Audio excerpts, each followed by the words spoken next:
Welcome back, everyone. We're going to explore objectives and epics, how they connect to your strategy, and how they help your team deliver value. You'll learn what makes something an epic compared to a story, how to write epics that guide your team effectively, and how to define success measures that keep everyone aligned with your objectives. In our previous modules, we explored asking good questions and running effective feedback sessions. Starting with those topics was crucial because understanding the bigger picture, knowing what epics to write, and eventually breaking down stories and tasks all depend on your ability to ask the right questions. Now we'll build on those skills to help you create epics that truly drive your team's success.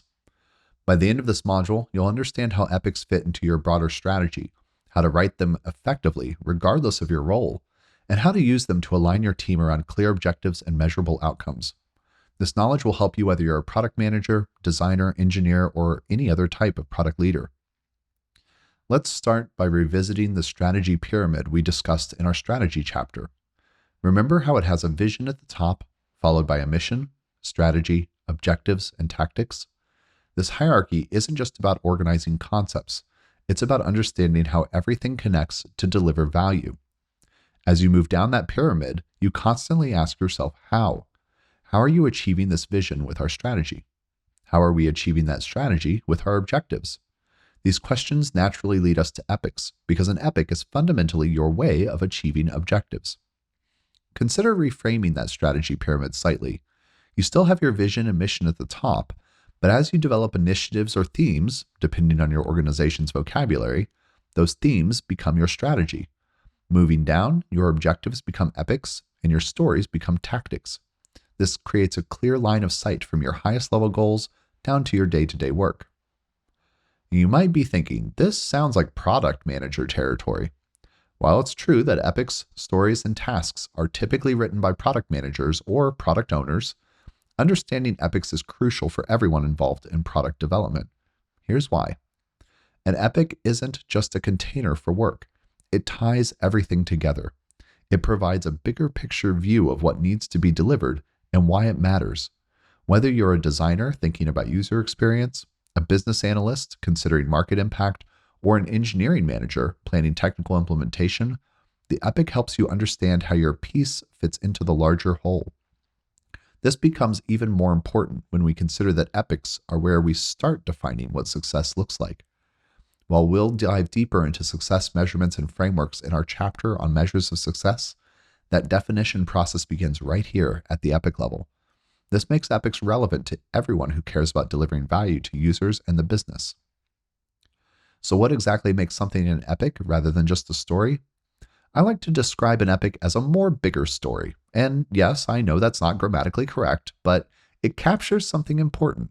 An epic represents work that we can't fully estimate yet, work that's too big and complex to fit into a single sprint or story.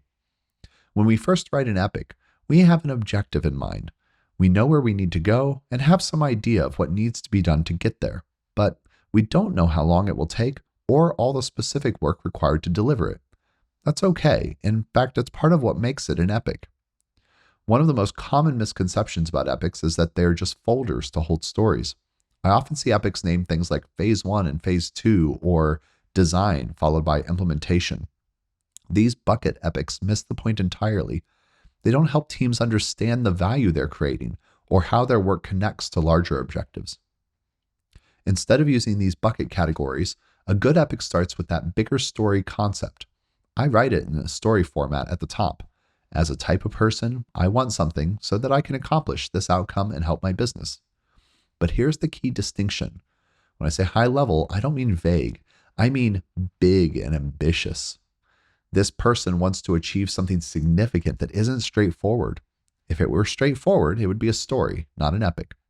The epic format helps us maintain that connection between the day-to-day work and the more significant value we're trying to create. This brings us to a crucial aspect of epic writing, defining what success looks like from day one.